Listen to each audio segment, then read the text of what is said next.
What's up, everybody? Thralls here once again. I'm Necrotic Nick. I'm Jammin John. And we're back with yet another retro review, and this one kind of long overdue just because we've been huge fans of this. Now, I know this channel might not be known for giving nu metal a tremendous amount of love, but at one point, we were fucking really into it, and this is an album we've been wanting to go over for a while because we still fucking love it. So we are going to go over the lone full length from the band Snot, Get Some, and pretty much go over their brief but, you know, pretty damn cool history. And this band, I don't know, it kind of just came out of nowhere for both of us. We saw this amazing album cover and was like, this band's called Snot. This has to be fun. And that was one of the reasons I bought the album way back when. Thought, Snot? Okay, I'll give it a shot. Doggy. Right, doggy. I mean, you know, I want to say it was my sister that originally picked it up, and I think I traded her something for it because I heard a couple of tracks like, dude, this is really fucking cool. Mm-hmm. And yeah, I became hooked on this band. So, little history in the band. They formed in 1995 in Santa Barbara, California. Founded by frontman Lynn Strait and guitarist Mike Doling. Lynn had actually spent some time playing bass in local metal acts, First Strike and Indica, and he also played in a punk band as well called Lethal Dose. And Mike had been playing guitar in a band called Chronics. A lot of weed references in here. I mean, yeah. Come on. So they recruited drummer Jamie Miller from Souls at Zero, bassist John Fonstock, and guitarist Sonny Mayo. They had actually been playing in a band, I believe, called MF Pitbulls with Shannon Larkin, who was the drummer of Wrathchild America and went on to drum for a lot of different bands. And, well, his name will pop up again here eventually. So they named themselves Snot for whatever fucking reason. I don't care. It's a great fucking name. Pretty much they started generating this huge buzz underground and ended up signing with Geffen Records not long after. I think they signed in either late 96 or early 97 and got to work on their full-length debut. They got producer T-Ray to do the album, mostly known for working with hip-hop acts like Cypress Hill and Funk Dubious, but he had also spent some time with bands like Helmet, and actually I think he worked with Head PE not too long before he worked with this band. I mean, it all makes sense. It does kind of make sense. And especially when you hear the production on, you know, especially the Head PE album that he was on, which I believe was the debut, and Helmet's Betty. Yeah, no, the production is very similar. So they recorded from October to November of 96, and on May 27th, 1997, they released Get Some on Geffen Records. And honestly, in terms of the whole nu metal era, this is still one of my favorite albums. Not only because, like, all right, at the time, yeah, I was big into nu metal, and this definitely embodies it, but it also brought a lot more to the table. Of course, you have, like, the big nu metal, you know, sound that, you know, we're used to, like Limp Bizkit, Korn, etc. But this band brought in other influences that kind of set them apart. Namely, punk and funk influences, a little bit of hardcore, as well as just, like, flat-out hard rock, and occasionally hip-hop. These guys weren't scared to kind of experiment, but they knew how to meld it all together in this really fucking cool package. Almost like a California, just you think of like, almost like surfabilly kind of party style. Just, and the whole time, the record is just balls out. Super fun album. Has stood the test of time. This came out 26 years ago. I've probably listened to this record 3,000 times. Same. Although, you know, now I'm into digital music and I travel around with Spotify all the time. I actually have this physical album in my car as we speak. If you don't bob your head and pump your fist to this and smile to this record, there's something wrong with you. It's groove-laden, it's fun, it's got like a hardcore sort of bite to it, which I love. Like, this was one of those bands that would be, you know, of course comfortable touring with the big nu metal acts of the fucking late 90s and early 2000s, like, you know, Limp Bizkit and Korn, Cold Chamber and all that shit. But at the same time, I think they would be just as comfortable touring with bands like Pennywise, NoFX, Bad Religion, maybe even hardcore acts like Strife and fucking, you know, Snapcase and shit like that. Like, they kind of fit in all those. Primus, the Red Hot Chili Peppers. I mean, you really could have literally shoved this band anywhere, and I think they would have done just fine. Yeah. They could have played with Sublime. Almost at times it had that kind of feel to it. At times, I mean, when it's heavy, it's heavy. It's fucking ripping. The opening track, Snot, comes in fucking like a giant barn burner with this cool kind of funky breakdown to it. Lots of fun, like, bass licks, and it's just bombastic. It's huge. They're They're being loud and fucking stupid, telling you all about, hey, we're fucking Snot, we're here to fuck up everything, I guess. Fuck the record and fuck the people. Exactly. That's how it opens. Just a quick little quote from Lynn, and then he is off to screaming his guts out, which honestly, in terms of like the whole nu metal thing, like Lynn had one of the best vocal deliveries. I agree. He wasn't much of a clean singer, like he would croon a little bit, but when it came down to his raw, fucking raspy, hardcore shout and his vocal cadences, that's where the energy just fucking came out. We've talked about a lot of genres here. We've got the punk, we've got the hardcore, but I want to talk about the funk. This album is not without some of the croon and the groove and just the feel-good of drum and bass work. Jamie Miller's drum performance reminds me of like a mix between Tim Alexander from Primus and Brad Wilk from Rage Against the Machine. And it's like right in there. Just a lot of hi-hat and snare work and pretty much laid back. There's not a lot of double kick going on, but he knows how to get into the pocket. And he plays off the bass so well, and the record's just full of that. Like the beginning of The Box, so much fat fucking groove in that song. And then all the instrumentals, Get Some of These, Get Some Keys. And then 313, which is kind of funky and also has some additional atmosphere. It sounds like Alice in Chains goes funk, like it's very dreary and dismal, but yeah, the additional atmosphere. I guess there was some relevance to that we'll find out a little bit later here. But overall, this album is very dynamic. There's a lot of like flips between different genres, like somewhat some genre bending. Like it's easy to put this band under nu metal because, I mean, honestly, that is kind of where they fit overall. But you have like punky fucking rippers like Mr. Brett, which is them pretty much chastising Brett from Bad Religion, which there's a little bit of irony in that later. Deadfall, which is just a D-beat fucking ripper with a ridiculous banjo-driven bridge. And Joyride, which is simply about stealing a car and shooting a .44 Magnum out of the window. Yeah, the lyrics on here, some of it would not fit probably in these times. Like probably today's narrative. Yeah, today's narrative, like, well, hold on, but there's a lot of context to it that you kind of need to know. And lyrically, Lynn was just sort of talking about the stuff that was going around, you know, in terms of his universe, what he would see and what he experienced. And again, some of the context is important. You know, a nice funky song like Stupid, spelled S-T-O-O-P-I-D, because stupid. If you look at those lyrics, you're going to say, whoa, hold on, he's saying a lot of fucking, you know, kind of dicey shit. But the context is he's speaking the part of a racist, bigoted fucking cellmate that he had, because Lynn had some run-ins with the law. But yeah, his cellmate was kind of a giant piece of shit, and he wrote this song about him being just this bigoted, fucking miserable person. It's like, yeah, well, I mean, that's a good subject matter. But of course, if you look at that song not getting the full context of it, yeah. And then there's some songs where the context is very, very clear, but it's also a dark joke like I Just Lie. I just lie just to fuck you. I just lie. Yeah. He's really not that great in bed, though. He at least admits to that. So there's a little bit of humility to that song. So production-wise, you think of most nu metal bands from the 90s where it's got this really, like, trebly, just kind of washed-out sound. Ross Robinson. Yeah. What do you want? What do you want me to say? But it, again, you can tell it was produced by a hip-hop guy because the bass is clear and big and fat, and the drums, although I don't like the piccolo snare, the drums just kind of have this funky kind of fat tone to them. And you don't get the big washed out guitars that you normally get with nu metal. The guitars are crunchy and present, and you can hear the riffs. Everything just meshes together so nicely, and even the vocals, while Lynn was very out front and punchy, it's level well with everything. It sounds really good. It plays really well in the car. And the mix actually plays into something I really like on this, which is the guitar work. Sonny and Mike, you know, they played a lot of different stuff. There's a lot of variety in the guitar work. Like you get straight up like, you know, punk riffs, more decidedly metal and hardcore riffs, and then like these funky sections with weird atmosphere. And because the tone is a little bit cleaner, like again, it doesn't have that Ross Robinson sound, which was very popular during this time. You can actually pick out the melodies really well. It doesn't come across as dirty at all.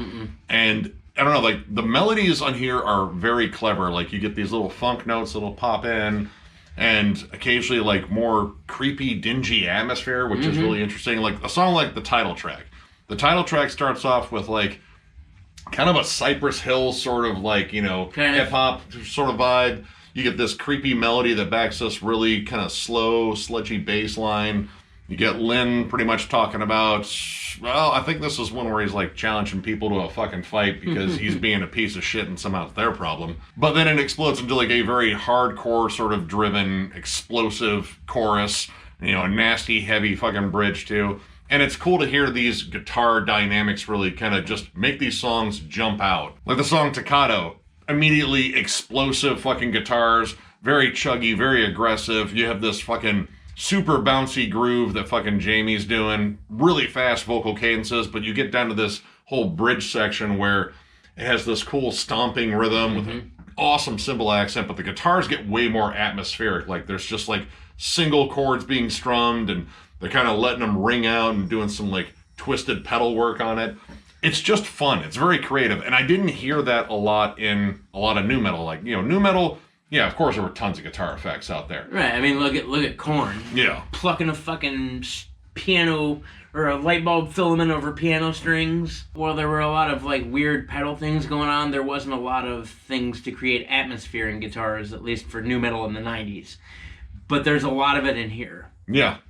And I will say that this album sort of maintains a more hard edge. Like, it's definitely more in your face. I think they sacrificed some accessibility at a certain point because Lynn's vocal delivery is very just biting. Like, there's not a lot of, big sing-songy choruses. In fact, there really aren't very many. Maybe I just lied, but there's no way in hell that song would be on the radio. The Box. The Box has a little bit of a sing-songy chorus. But most of it is just very aggressive and lyrically very pointed at like specific targets. Whether it's kind of the silly, goofy stuff like My Balls or, fucking Deadfall, or you get like the more serious stuff like, The Box, which is being hypnotized by our TV idols, or in this case, like internet idols, I guess. I'm not saying it's us. It's definitely not. It's not. Please don't. It's not. No, stop. You got to stop right there.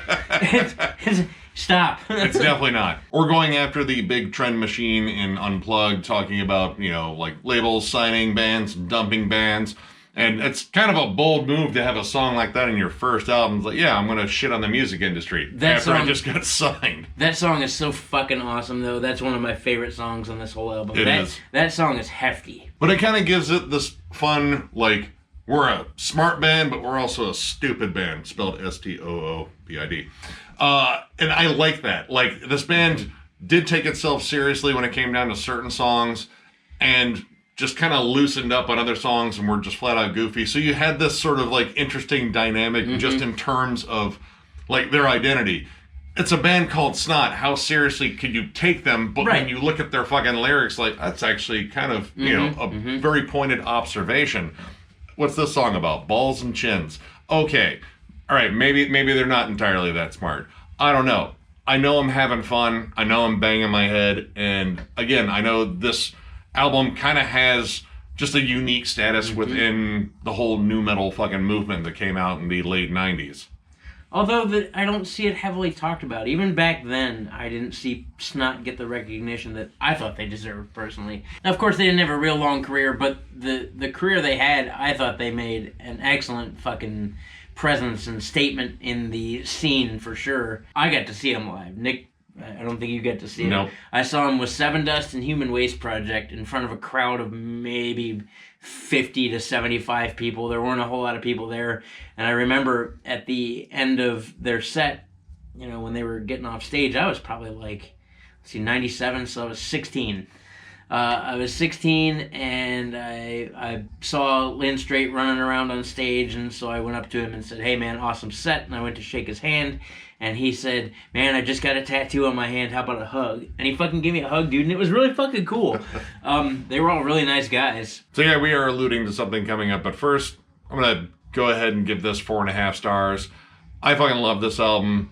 And again, I know we tend to shit on nu metal and make fun of it, and a lot of it can be made fun of pretty damn easily, but this album is just awesome. Like, it is sort of an album I think it could have come out in almost any era in the 90s and found a home with eclectic listeners. Again, you have the blending of, funk, punk, kind of hardcore, the nu metal sound, like, I mean, it's almost like a heavier Red Hot Chili Peppers, maybe a less weird Mr. Bungle. or just a flat out better Limp Bizkit.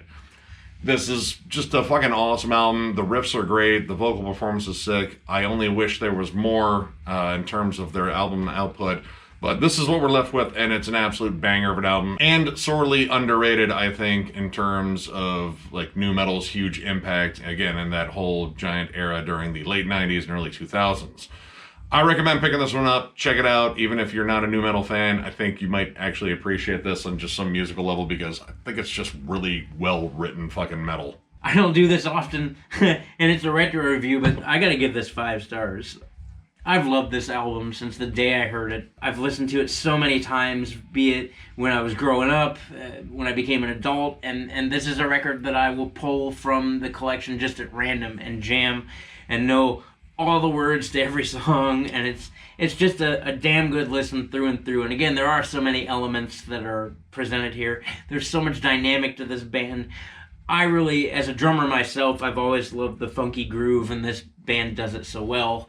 The production on here is stellar. Again, some of my favorite songs ever from that time period are on this record. Joyride the Box, Unplugged, My Balls, Your Chin. But no, I love this record through and through. This record will always have my approval, and just a big piece of my life went into this. And the fact that I met these guys and got to hang out with them a little bit. I wish there was more of this, but this is what we have. And I'm thankful to have heard it and to have had this record in my life for as long as it's been around. And yeah, that's all I got. So, what happened? We definitely did allude to something. But first, we'll get to some other stuff. They did get a chance to tour in terms of supporting this album. They landed a spot on Ozfest 98, got a lot of praise. Also, made the news. And, well, Lynn, again, went to jail because during Limp Bizkit's set with their infamous giant toilet on stage, Lynn just kind of popped out of it. Butt-ass naked, dick out for the whole world to fucking see. But here's the thing. This wasn't the first time that Lynn had been less than bashful in terms of just flashing his dick out for the world to see. I was actually privy to something I don't think I really knew about, but Jammin John, take it away here. Years ago, I was loaned a VHS tape. That's about all I'll say. I was loaned a VHS tape that had a person in it with 2 other lovely ladies, and they were all in the buff. Lynn Strait was in a porn. Backstage Sluts 2. See, I never saw the first one, so I never saw the first one either. But see, you can't jump to the sequel first. I know, it doesn't make any sense to me either. But apparently, most of Backstage Sluts was actually filmed at Ozfest. There's interviews in it from Fear Factory and Korn and Limp Bizkit. But there's one actor, Lynn Strait, who fucks 2 young ladies backstage, and I wouldn't have known it was him without the tattoo on his stomach, to be honest. It's weird, the picture you showed me, I could recognize his fucking face, even though it had a pair of butt cheeks resting on it. He got pink eye, I'm sure. I'm just going to say it. I'm going to put it out there. I'm sure he got pink eye. So, needless to say, they were getting ready to work on their second album. They'd actually written, like, all the fucking music. They'd actually released a demo version of the song Absent on the Strangeland soundtrack, which we actually covered here fucking forever ago when we were doing soundtracks. Maybe we need to do that again. That was kind of fun. Maybe. This album was essentially done. They just needed vocal tracks on it. And, well, here was the thing we were alluding to. Believe it or not, it wasn't the porn or him flashing his dick. Sadly, in December of 98, Lynn and his dog, Dobbs, which was the lovely pooch in the cover, Doggy, were killed in a car wreck. And that was pretty much the end of the band. They didn't see continuing on without him as a viable option because he was such an integral part of the band. Yeah, I actually found out about his death at a Seven Dust show. I saw Seven Dust with Cold Chamber at the main event. And Lejeune came out on stage and he was like, hey, we just got to take a minute. We got to take a breather. Our buddy Lynn Strait from Snot was killed in a car accident on the 5 in L.A. And that was an emotional time. I think Lejeune cried on stage. Those two were really good friends. Yep, like Lynn made a lot of friends, and people wanted to hang out with him because he was wild, crazy, he was fun, and it sucks. He lost well, I mean, not only a frontman, but really like just kind of solid dude. And at the same time, the band itself, like, because honestly, like, this just felt like the jumpstart for the band. Like, they were getting ready to explode. So the band officially broke up that same year. They just couldn't see continuing on without him. But a little bit over a year later, in 2000, they decided, since they had all this music, recorded, the music was done, they decided they wanted to do a tribute to Lynn. But instead of actually, hiring one vocalist to do the song, they decided, let's kind of get all his fucking buddies together. So they did the album Straight Up, and this was all the songs that were going to be on the new album, just with different vocalists. You had Corey Taylor, you had fucking Jonathan Davis, you had Serge Tankian, Max Cavalera, fucking Jared from Head PE. Yep. Hell, he even had Mark McGrath, which, he was really good friends with Lynn, too. And, I mean, honestly, like, listening to that album, like, man, there's just a lot of stuff in there. I was like, man, this could have been a really fucking awesome album. Yeah, while there was still some groove in there was definitely a lot more melody. There was definitely a lot more, like, somber moments, a little bit more heft. Even the mix was a little bit different. It was going to be good. Yeah. I could have definitely saw it as an awesome Snot album. But I think what we got was equally as cool. Yeah. And then Seven Dust's Angel's Son, which appeared not only on Straight Up, but on Animosity, is such a good track. In fact, they still play that live sometimes, and it's still a very moving thing, if you've ever had a chance to see it. It was the biggest single on the Straight Up tribute, too. Yep. Like, it was a huge song. And outside of that, I mean, the band kind of stayed pretty much, just broken up for a while. In 2002, they did release the Snot Alive album, which had some club show, live stuff, and it sounded fucking great. They did choose to throw out the relatively complete track. They had Choose What on there, which actually showed up on Straight Up as Starlit Eyes, the one with Serge on it. Yeah. And they actually did get complete vocal takes on there. But that was pretty much it. The rest of the band kind of moved on. Mike Doling actually ended up joining Soulfly. He was on the albums Primitive and 3. He also played in a band called In Vitro, which is just this very strange kind of punk band. I think they wore like tinfoil masks and shit. Just very weird. Very, very weird. He also was in the band Channel Zero, which I believe he still does. Jamie Miller actually ended up doing a bunch of stuff. He ended up co-founding The Start with Amy Echo from Human Waste Project. He replaced Kevin Allen in And You Will Know Us by the Trail of Dead for a little while. And in 2015, replaced Brooks Wackerman in Bad Religion, which is just kind of ironic because Mr. Brett was kind of dogging Bad Religion. He ended up joining him. And Brooks went on to join Avenged Sevenfold. And even co-founded his own sort of blues rock band called Night Horse, which I actually own that album, and I did not look to see who was in the band once. It was like, holy shit, that's Jamie Miller? All right, that's totally different. Sonny ended up forming Amen with Casey Chaos and Shannon Larkin. Told you we are going to bring him up again, which he was on their first 2 albums, which are really fucking good. I still love those albums. He also joined Seven Dust for a little while when Clint left the band. He was on the albums Next, Alpha, and Hope and Sorrow. And then when Clint came back, he was replaced, and I don't think that breakup went very well. John Feinstock ended up joining Low Pro with ex-members of Ultra Spank, which, that didn't go very well. I think they only put out 1 album, too, and then he ended up playing in a band called Noise Ultra, and then a band called The Knives, which actually featured Joe Barassi and Nick Oliveri, kind of doing back and forth bass duties. But he ended up hooking back up with Pete Murray, who was the vocalist of Low Pro and former vocalist of Ultra Spank, for a project called White Noise Owl. And I haven't heard them, so I don't know. But I don't know. Actually, I'm kind of curious now just to hear, what all he's doing, because he was a really fucking good bassist. But years down the line, I guess they decided, why not try to give this another go and see if they could resurrect Snot, which that's a weird sentence to say out loud. I remember that now. You told me about that earlier, and I was like, I don't remember that. I do remember that. They tried. So in 2008, they contacted one Tommy Vext, very well-known douchebag in the music community. Man, has he been kicked out of a lot of bands. I think at this point he was just getting kicked out of Divine Heresy. But they approached him to be the new frontman, and they managed to get the rest of the lineup back together.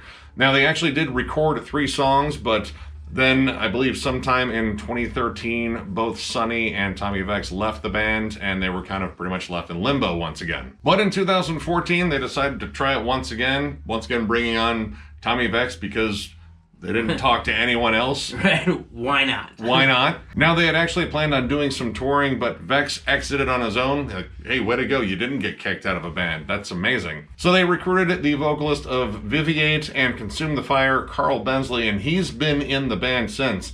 Now, they are technically, I guess, still active, though the last show they played was in 2015 with this lineup, and that was for Wayne Static's memorial show. And since then, the band has gone dormant once again. I mean, look, you could reform all you want, but I think without the original formula, I'm not so sure it would work, because a lot of the flair I think that Snot had came from Lynn Strait. I mean, he was a hell of a fucking frontman. Yeah. Might get you in trouble, or at least, have you waiting outside of a fucking, police station like, yeah, we're here for him. Put your dick away, sir. Put your dick away. But yeah, that unfortunately has been it. Like, there's part of me that would like to see this, resurrected. I didn't get a chance to hear anything with Carl on vocals. Like, maybe he has that flat out, Lynn delivery. I don't know. I'd have to actually go back and look at it. But, I mean, overall, for such a short-lived band, this band had a huge impact on me. And honestly, it's one of the most fun releases that I can go back to. Like, there's just this instant little spike in adrenaline. I'm like, yeah, this is about to be fucking fun. Dude, I mean, pretty much the second you hear the beginning of Snooze Button, it's on. Yeah. It's on. It's just a ridiculous album. If you know this band, if you've listened to this record at all, you know this music instantaneously. And like Nick said, anytime it comes on, it's just like, all right, here we go. Gonna have a good time. Yeah. That's what this album was. That's what it still is, even though it's been 25 years realistically since they were an original functional entity. God damn it. It's Snot. I fucking love it. That's right, you're to hear. He loves Snot. And this band. Had a lot of snot recently. Don't get a sinus infection and pneumonia in one fell swoop. You're really overachieving there. Don't do it. So, if you enjoyed this review, give it a thumbs up. And if you are new to the channel, subscribe, because we do stuff like this all the time. We are also on Patreon if you'd like to help us out there. There's a link down below, thrallsmetal.com. Our store is there. We will be getting some new stuff in there eventually. But our Patreon link is there. So, again, if you would like to help us out there, totally your choice, and the link is down below. Denver Death Fest, if you've been paying attention at all to Thralls of Metal or our Facebooks or whatever, we have a venue, the King Room in Denver.